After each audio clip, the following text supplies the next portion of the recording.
Good afternoon, my name is Hola Atamanova, and I want to thank everybody who joins us in Ukraine Media Center Ukrinform today. It's day 643 of the full-scale invasion of our homeland by Russian aggressor, and now we will be talking about the situation in Mykolaiv region. Joining us online is the military governor of Mykolaiv region, Mr. Vitalii Kim. Good afternoon, Mr. Vitalii. Good afternoon, Mr. Vitalii. Let's start our conversation with mitigation of the consequences of adverse weather conditions. We know that starting from weekend, a cyclone was spreading across Ukraine that brought us, unfortunately, a lot of problems. So what is the situation in Mykolaiv region? The situation is under control, however, we continue mitigating the consequences of adverse weather.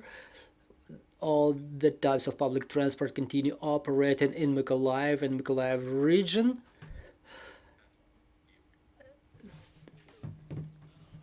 Some of the transport types are inoperable in some of the districts of Mykolaiv region.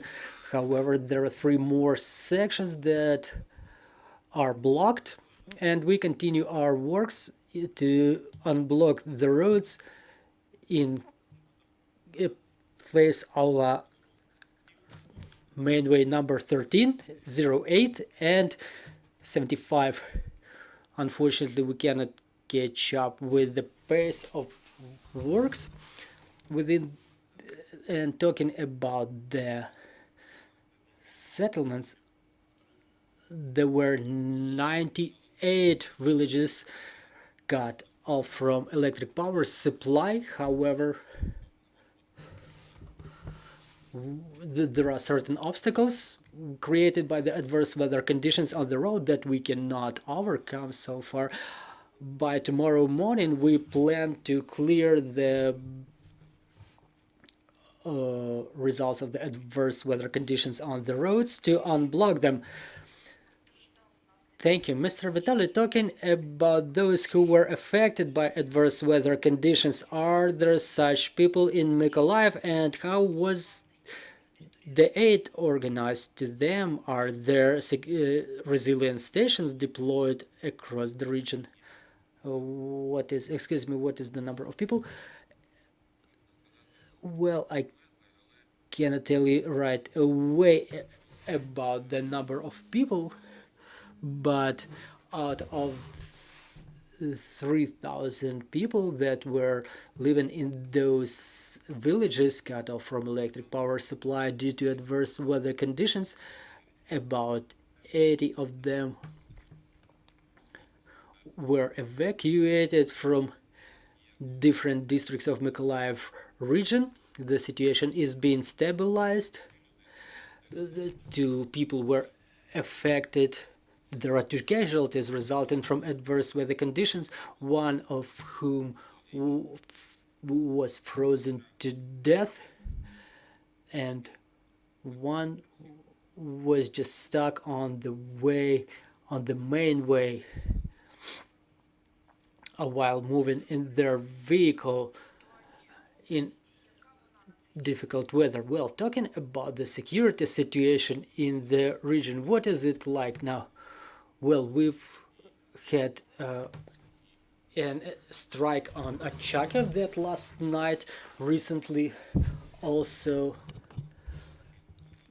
there was a recreation base that was damaged by one of the enemy's strikes within the last couple of days. Also, there was a damage of residential areas that resulted from a drone strike recently.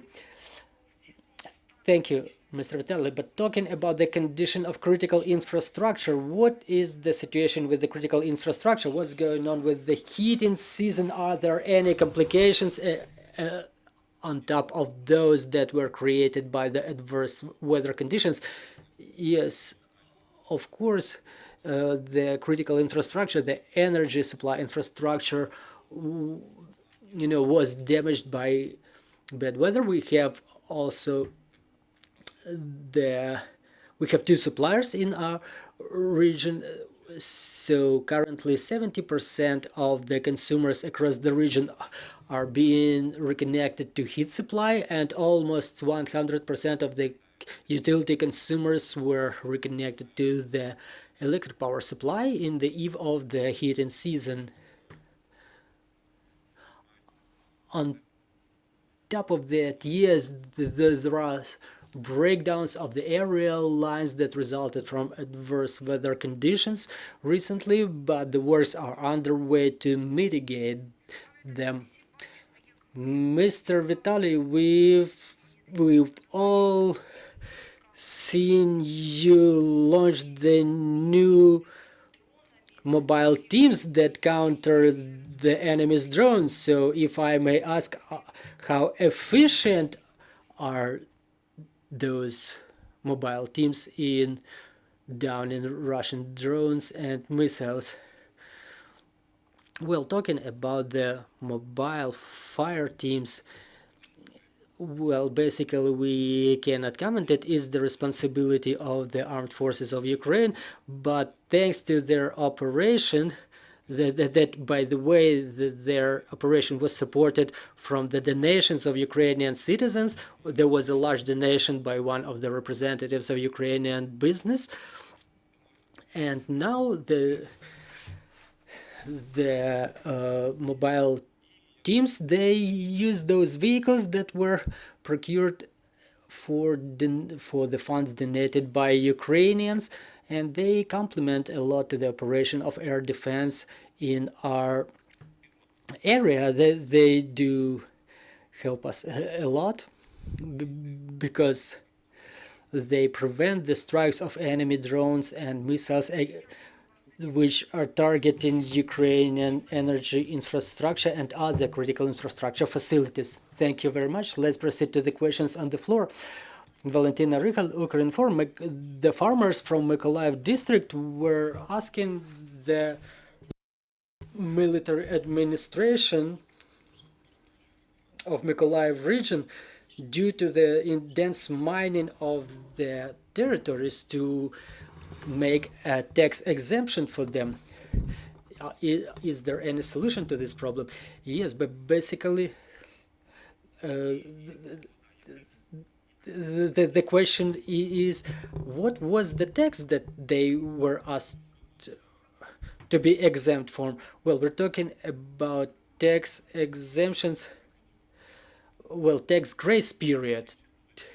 Well, I don't know if there will be any preferential conditions for them.